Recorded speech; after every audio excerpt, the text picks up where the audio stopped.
चला, आज आपण प्रदा भगत यांच्या वाटा पळवाटा या मराठी नाटकातल्या एका जबरदस्त दृश्याचा सखोल विचार करूया. हे एक असं दृश्य आहे जे आपल्याला थेट प्रश्न विचारतं की आपल्या तत्वांवर ठाम राहण्याची नेमकी काय किंमत मोजावी लागते. या एका वाक्यानेच सुरुवात करूया, कारण ह्या दृश्यातला सगळा तणाव, सगळा गर्भित अर्थ तो यातच दडलाय. काहीतरी असं आहे जे उघडपणे बोललं जात नाहीये, पण त्याची धग मात्र सगळ्यांनाच जाणवतीये. तर गोष्ट सुरू होते एका कॉलेजच्या कॉमन रूममध्ये. हेमा आणि सतीश ही दोन पात्र. नुकतीच एक घटना घडलीये ज्यामुळे दोघेही अस्वस्थ आहेत. ते त्याबद्दल बोलतायत, पण थेटपणे बोलणं टाळतायत. म्हणजे त्यांच्या प्रत्येक शब्दात एक चिंता आहे, एक प्रकारचं दडपण आहे. त्यांच्या बोलण्यातून एक गोष्ट एकदम स्पष्ट होते, काहीतरी मोठं घडलंय ज्याचे पडसाद अजूनही शांत झालेले नाहीयेत. आणि मग तिथे एंट्री होते दासगुरुजींची. ते एक आदरणीय व्यक्तिमत्व आहेत, एक नैतिक आधारस्तंभच जणू.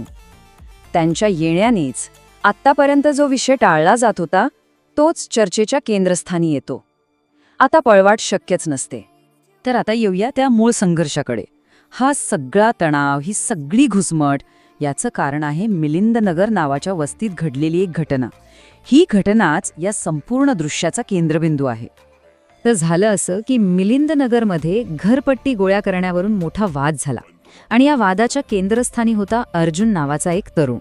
सुरुवातीला आपल्याला इतकंच कळतं. सतीशचा दृष्टिकोन त्याचा या बोलण्यातून अगदी स्पष्ट दिसतो. तो एकदम प्रॅक्टिकल, किंबहुना थोडासा जळजळीत आहे. त्याचं म्हणणं आहे की चार भिंतींच्या आत सुरक्षित बसून क्रांतीच्या गप्पा मारणं खूप सोपं आहे, पण प्रत्यक्ष रस्त्यावर उतरून व्यवस्थेला आव्हान देणं ही वेगळी गोष्ट आहे. याच्या अगदी उलट दासगुरुजींचा दृष्टिकोन आहे. ते वरवरच्या घटने पलीकडे बघतायत. त्यांच्या मते जे बोललं जातंय त्यापेक्षा जास्त महत्त्वाचं ते आहे जे बोललं जात नाहीये. शब्दांच्या मागचा तो जातीय तणाव, तो न बोलेला अर्थ, तो त्यांना जास्त धोकादायक वाटतो. आणि हाच तो कळीचा मुद्दा आहे. एकाच घटनेकडे पाहण्याचे दोन पूर्णपणे वेगवेगळे मार्ग. हे फक्त दोन व्यक्तींमधले मतभेद नाहीत, तर दोन भिन्न विचारसरणींचा हा संघर्ष आहे. बघा, एका बाजूला सतीश आहे, ज्याला स्वतःची सुरक्षितता, करिअर, स्वतःची प्रतिमा सर्वात महत्त्वाची वाटते. आणि दुसऱ्या बाजूला आहेत दासगुरुजी, ज्यांच्यासाठी न्याय, तत्व आणि सामाजिक जबाबदारी महत्त्वाची आहे. म्हणूनच सतीशला अर्जुन एक डोकेदुखी वाटतो, तर दासगुरुजींना अर्जुनच्या कृतीमागचं कारण, त्याची तळमळ समजून घ्यायची आहे.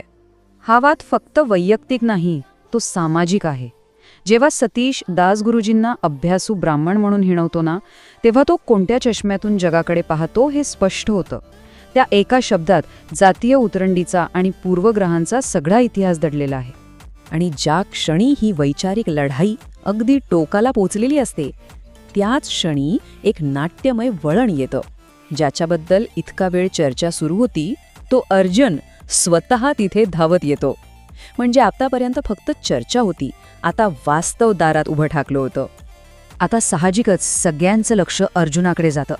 तो जे काही सांगेल त्यानेच या घटनेवर खरा प्रकाश पडणार आहे.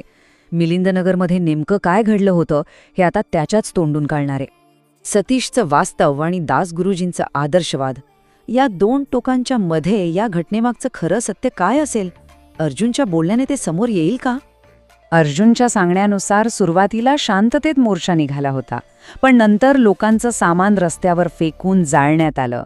परिस्थिती इतकी चिघळली की पोलिसांनी गोळीबार केला आणि या सगळ्या गोंधळात एका मुलीला वाचवण्याचा त्याने प्रयत्न केला. हे ऐकून सतीशचा संताप होतो.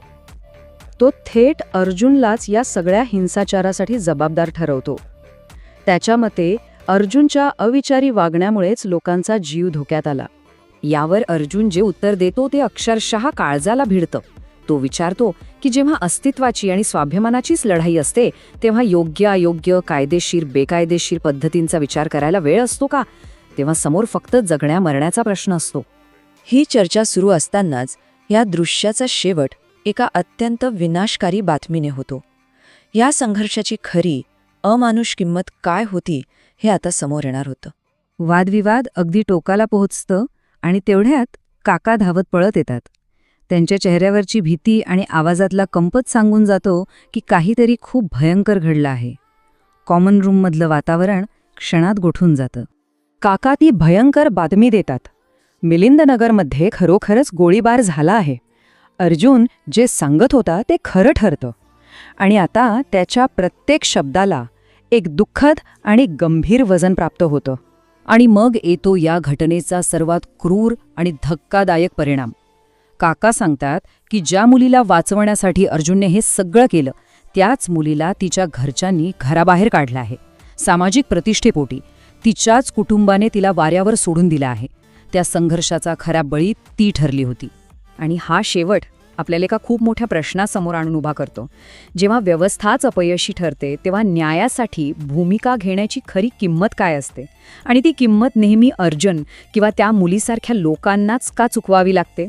वाटापळवाटामधील हे दृश्य या प्रश्नांची उत्तरं देत नाही, पण ते आपल्याला अस्वस्थ करायला आणि विचार करायला नक्कीच भाग पाडतं.